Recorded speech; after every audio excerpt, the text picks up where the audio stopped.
Hello dear students, welcome once again back to the virtual class of history. So today we are going to start with a very new chapter that is all about Mahatma Gandhi and the national movement from 1917 to 1934. So we'll divide this chapter into parts and we'll discuss it. Okay, so if I do it in the same class, the class will be very lengthy and it will become very monotonous also. Okay, so let's start. So first of all, we'll discuss about Mahatma Gandhi and about his early life also. Okay, who Mahatma Gandhi was, everybody knows. On the Indian currency also we have seen the picture of Mahatma Gandhi. He is also known as the father of our nation. Okay, so we need to understand about his life also. Before I start about the non-cooperation movement, we'll discuss about the early life of Gandhiji also. So let's start. So before that, as you know, okay, so early life. So you know that Mohandas Karamchand Gandhi was born on 2nd October 1869 at Porbandar in Gujarat. His father was a Diwan of a Rajkot state. After completing his education, my dear, he went to England in 1888 and qualified himself for the bar. After completing his education, he got an opportunity to work with one of the Indian firms established in South Africa that was run by Dada Abdullah and company as a legal advisor. So he remained in South Africa from 1893 to 1914. He stayed there. Okay. So during his stay in South Africa, my dear, he had to face a lot of discrimination. Gandhiji himself was the target of much humiliation and insult in South Africa on many of the occasions. Once, my dear, let me many of the times you might have seen also, you have heard also. Once traveling from Durban to Pretoria by train, he was pushed out of the first class compartment. He was pushed out of the first class compartment, okay, by a white man, and left to spend the whole night in the waiting room. He was forced to travel in the driver coach, my dear, driver box. He had bought the first class ticket, but he was not allowed as he had to face the discrimination. So what was going on in South Africa at the time? Apartheid. The racial discriminatory policy followed in South Africa was known as apartheid. Discrimination between the whites and the blacks. Let me tell you, in South Africa, blacks were in majority. Okay, whites were in minority, but still the whites dominated the blacks. Okay, so many of the Indians were working in South Africa. So Gandhiji also got an opportunity to work there. So he went there. So after reaching over there, he faced a humiliation, and then he decided that no, enough is enough. So he started a movement in South Africa against the government of South Africa. When he was thrown out, my dear, I was talking about that. When he refused to vacate even that seat on the order of the coach leader, my dear, okay, and sit on the footboard, he was mercilessly beaten, my dear. He was mercilessly beaten. It was so, like, let me tell you, he was refused hotel accommodation in Johannesburg even. So why he had to face this? Because he was black. So blacks and the whites discrimination was rampant in South Africa. So what did he do? He decided to go against the South African government. So he started a movement known as passive resistance in South Africa, which shook the very foundation of the African government in South Africa. South African government in South Africa. Okay. So what did he do? Along with most of the Indians living in South Africa, he organized a movement and he gave the name of the movement as passive resistance. Later on, this passive resistance was replaced by Satyagraha movement when he came to India. So many of the resistance everywhere, he revolted against the authorities of the South African government. So he was arrested and he was sent to jail also. During his stay in jail also, there also he organized a movement and all. So the South African government thought that it is better that we release him and send him back to India. If he stays outside, problem for the government. If he stays inside the jail also, problem for the government. Okay, so it's better that we deport him back to India. So he returned back to India in the year 1915. So till 14 he stayed in South Africa, and in 1915 he came back to India. Okay, so after returning from South Africa, my dear, Gandhiji founded a Satyagraha ashram near Ahmedabad to teach the Indians the idea of Satyagraha. So up to 1918, Satyagraha method was adopted in all the local issues and all. So before he jumped into the national movement, he associated himself with three minor movements like Champaran movement, okay, then mill workers strike at Ahmedabad, Kheda strike, okay. So all these small movements were associated with him, and slowly and gradually people started to know him. So in 1919, a Rowlatt Bill was introduced, my dear. During that time, my dear, he decided to jump into the national movement because that act was going to curtail the civil liberties of the people of our country. So this I'll discuss after a few minutes. Now, the Gandhiji's ideologies. We need to understand about Gandhiji's ideologies also. Gandhiji's ideology is very famous all over the world, my dear. Number one, you know about Satyagraha. He preached the doctrine of Satyagraha, my dear. Satyagraha means Satya means truth. Truth force. Satyagraha means truth force. So that means Satyagraha means holding on to truth until you die. So he preached these ideals to his followers. He wanted to make the people of India strong by relying on the method of Satyagraha. Okay. Next one, he taught about non-violence. Whatever may be the consequences, we are not going to be violent. So we'll follow the path of non-violence, not to harm any of the Englishman, not to harm to any of the living beings on this earth. Non-violence. So even these things were taught by Lord Buddha also. Okay, non-violence. The next one, he also preached about Swadeshi. The importance of Swadeshi was taught to the people by Gandhiji. Swadeshi means the goods made in our country, we must go for it. We must buy the goods made in our country. And then the fourth one was boycott. In order to make Swadeshi successful, we need to boycott, my dear. Okay, so that is why I told you, why is Bal Gangadhar Tilak known as the forerunner of Gandhi? In the earlier chapter I told you, because whatever methods Gandhiji is following now was already followed by Bal Gangadhar Tilak during the anti-partition movement and all. Swadeshi and boycott, you might have heard about that. Okay, so Gandhiji followed Swadeshi and boycott. He wanted his followers, he wanted the people to go for Swadeshi and boycott the British goods. Then the next one, sixth one is that moral values in politics. There should be a moral values in politics. Politics should be neat and clean.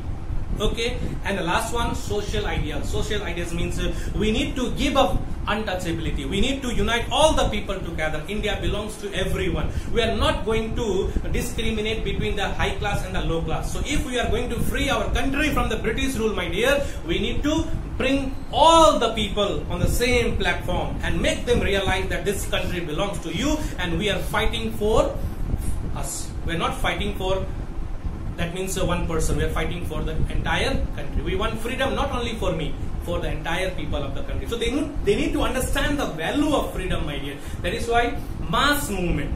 All the people of the country should join the national movement. That is why untouchability was, that means untouchability, Gandhi was completely against untouchability.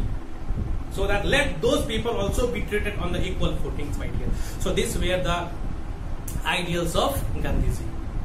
Okay, so now next one, we'll discuss about the causes of non-cooperation movement. Non-cooperation movement. Okay, so what is the meaning of non-cooperation? What is the meaning of non-cooperation? Not to cooperate. It is a way of protesting in which they do not cooperate with the evildoer. It means that Indians will not at all be ready to help. Indians would not help the British in any way. That means they will non-cooperate with the Britishers in all possible ways. Like what were the causes of non-cooperation movement? Three are there. Like first one is Rowlatt Act. Okay, then the second one is Jallianwala Bagh tragedy. Okay, and the third one is Khilafat movement. So we'll discuss these three one by one, then we'll understand the causes behind the non-cooperation movement. So as I told you, Gandhiji's first involvement in the national movement was with the introduction of a Rowlatt bill by Justice Sidney Rowlatt.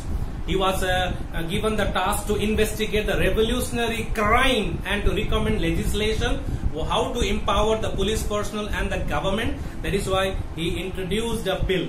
According to this bill, my dear, two important things were there. Like police were empowered to search any place and arrest any person without any warrant. Just on the basis of suspicion and doubt, they can do so.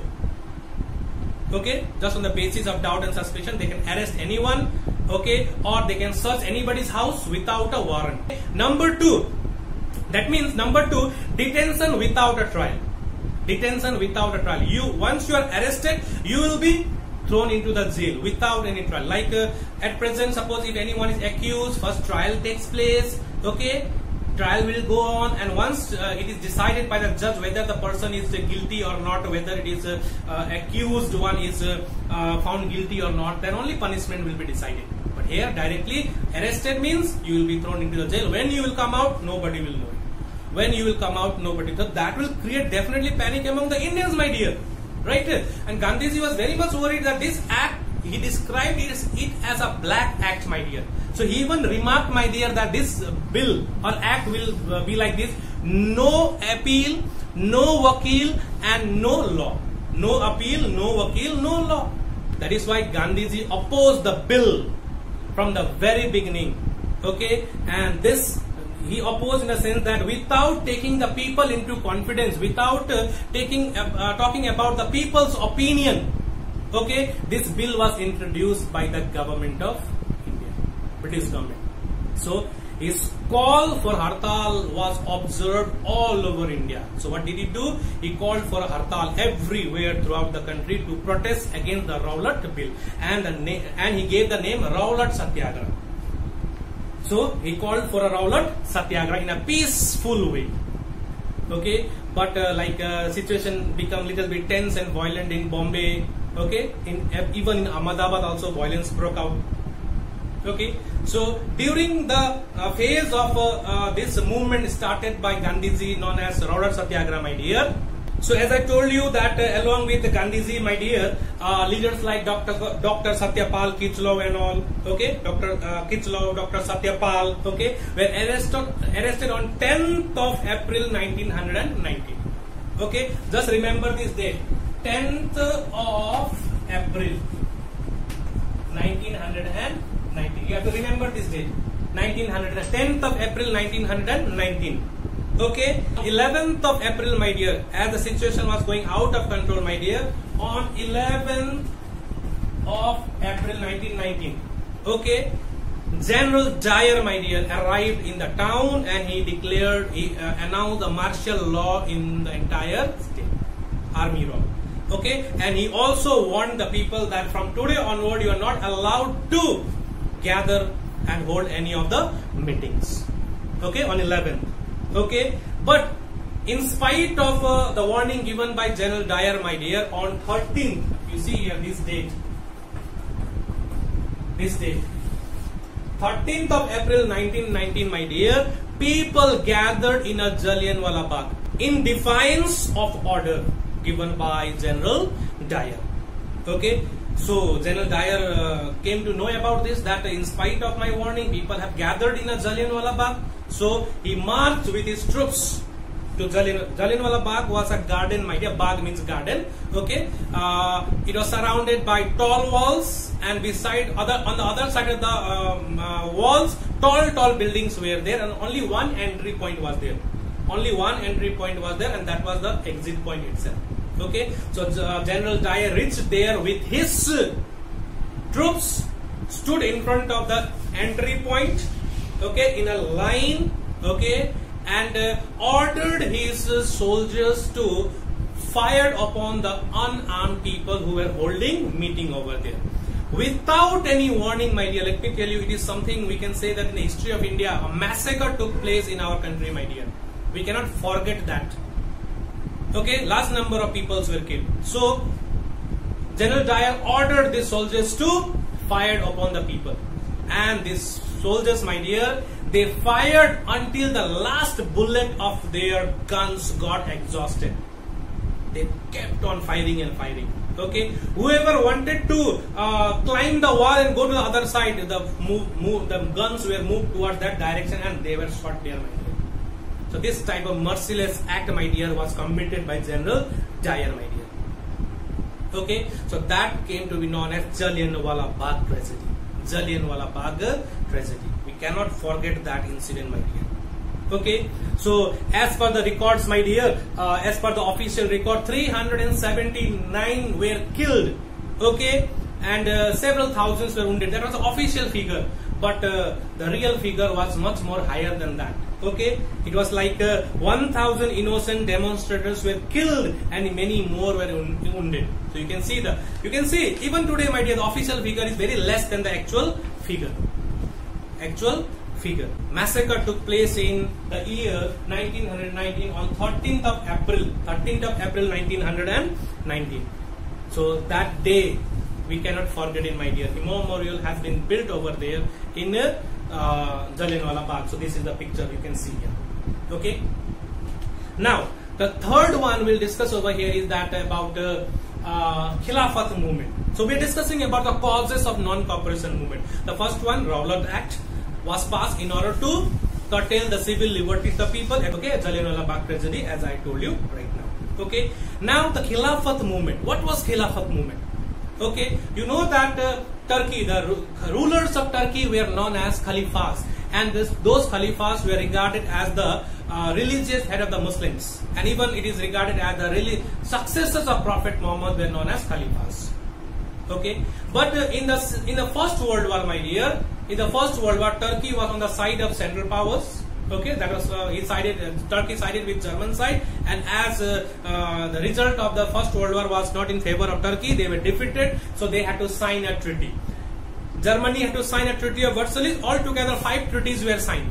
Okay, Treaty of Germany, Treaty of Versailles was there, Treaty of Saint-Germain was there, Treaty of Neuilly was there. Okay, then the treaty which was signed with Turkey was, my dear, known as Treaty of Sivris. Treaty of Sivris. So according to the treaty, my dear, the Sultan of Turkey, my dear, was removed from power. Okay, removed from power. But this treaty was not so harsh as compared to the Treaty of Versailles signed with Germany. We'll discuss about that in detail when I teach you about the First World War and its consequences. Okay, now let me tell you, the Islamic world regarded, my dear, the Sultan of Turkey as their spiritual leader, my dear, spiritual leader. And the Muslims in India also regarded them as the religious head, my dear. That is why in India, you know that Muslims were very, very close to the Britishers. Muslims were very, very close to the Britishers. They were very, very loyal to the Britishers. In 1906, Muslim League was formed, and after that, they became very, very loyal to them. And the objective, one of the objective of Muslim League even was to be loyal to the British, my dear. Okay, so when this thing happened with the Turkish Sultan, my dear, the Muslims in India, they requested the British government to restore back the lost position of the Khalifas of Turkey, which was refused by the British government. So that had hurt them. We are so close to them, but they are not listening to us. That is why two Ali brothers, the two names were known as Ali brothers, my dear, Muhammad Ali and Shaukat Ali, okay, started a movement known as Khilafat movement. Okay, so in 1920, Shaukat Ali warned the British government, we would start a Hindu-Muslim movement of non-cooperation. He warned them. So when this Khilafat movement was going on, my dear, so Congress, they were waiting and watching. So this is the right time that we need to give our soldiers to the Muslims, so they may join us. So same thing happened also. They started a Khilafat movement. Gandhiji even said, why don't you start a non-cooperation movement with the Britishers? This is the right time to start. So they started also. But later on in Turkey, my dear, the Khilafat system was completely abolished. Okay, Khilafat system was abolished. Now once the Khilafat system was abolished, then what is the use of going with the Khilafat movement? So later on, Khilafat movement joined with the non-cooperation movement. Khilafat joined with the non-cooperation movement. Okay, so when we talk about the objectives of the non-cooperation movement, the first preference was given. Congress had given the first preference to the restoration of the Khilafat of Turkey. First one, restoration of the Khilafat of Turkey. And the second objective of the non-cooperation movement was, my dear, punishing those guilty who were guilty of atrocities in Punjab.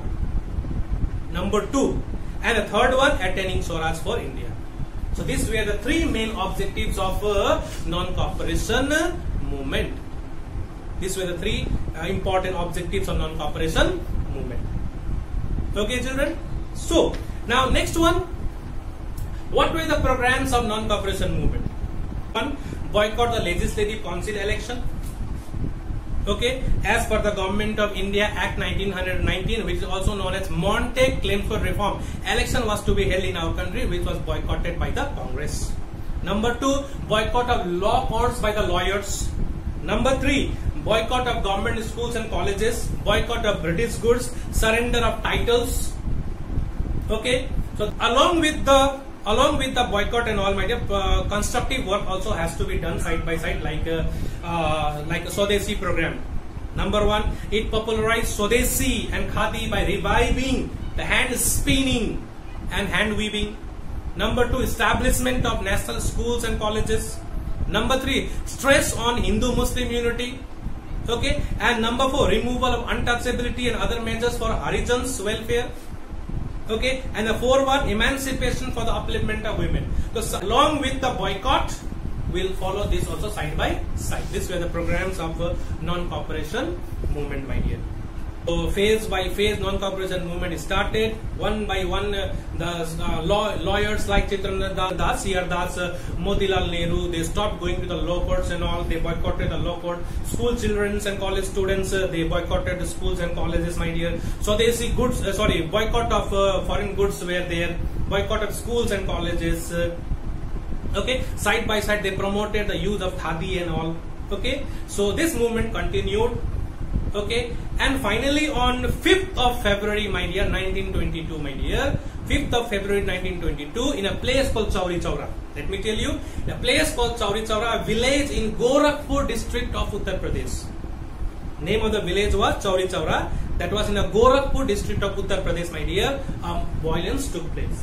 Peaceful demonstrators were demonstrating on the streets, my dear. A few policemen instigated them. Okay, the people became violent. Those demonstrators became violent, my dear, and they locked these policemen into the police thana and burned the police station. They set the police station on fire, my dear. So altogether 22 policemen were locked inside and they lost their life. So this was violence. Gandhiji never expected this from the people. So when Gandhiji heard about this violence, my dear, he was very, very sad. He was shocked, my dear. Gandhiji never wanted violence to be a part of the movement. So in utter distress, my dear, he withdrew the non-cooperation movement. He withdrew the non-cooperation movement. On 12th of February 1922, he withdrew the non-cooperation movement. Did you understand? So this is all about the non-cooperation movement. The non-cooperation movement was withdrawn due to Chauri Chaura incident, which turned violent, and 22 policemen were killed, my dear, or we can say they were burnt alive in the police station. So now the last part of this topic, my dear, the impact. What was the impact of non-cooperation movement? Okay, the first of all, the impact, you can say the movement provided a great national base to the Congress organization. People of all caste and creed, my dear, and different regions proclaimed Gandhiji as the leader. They now understood this is the man who is going to lead our movement. Okay, and the movement undermined the power and prestige of the British government. They understood we can do whatever we want. So they undermined, that means the power of the British government. Officials were now nervous. The British officials now became nervous and they became a bit shaky also. They never thought this type of movement definitely will be there in their life, my dear. So they saw the non-cooperation movement, though it was suppressed, my dear. Okay, though it was repressed severely, my dear. Okay, the movement was brought to an end, but that also could not crush the spirit of the people. The spirit of the people could not be crushed. The movement made the people bold and patriotic. The non-cooperation movement made the people bold and patriotic. Okay. Another positive achievement was that the movement set the scheme for the Hindu-Muslim unity. So this was the time that the Hindu-Muslim unity was seen. Both the Muslims and the Congress, Muslims and the Hindus, they fought together. Okay, they took part in the non-cooperation movement. Okay, then the fifth one, the Congress became a revolutionary movement. It transformed the INC, Indian National Congress, from a deliberate assembly into an organization for actions. Deliberate assembly into the organization of actions. So as a consequence, my dear, the non-cooperation movement, several steps were taken in the direction of prohibition and removal of untouchabilities. So this is all about the impact of a non-cooperation movement. Okay, children. So we studied about Gandhiji, we studied about the causes of non-cooperation movement, Rowlatt Act, Jallianwala Bagh tragedy, and Khilafat movement. Okay. Then the programs of non-cooperation, objectives of non-cooperation movement, and the programs of non-cooperation movement. And finally, the Chauri Chaura movement, due to which the movement was withdrawn. And at last, the impact of the non-cooperation movement. So I hope you all understood about what I actually wanted to teach you. So this was all about Gandhiji as well as non-cooperation movement. So in the next class, we'll discuss about civil disobedience movement. Okay. So till then, take care, stay safe, and bye-bye.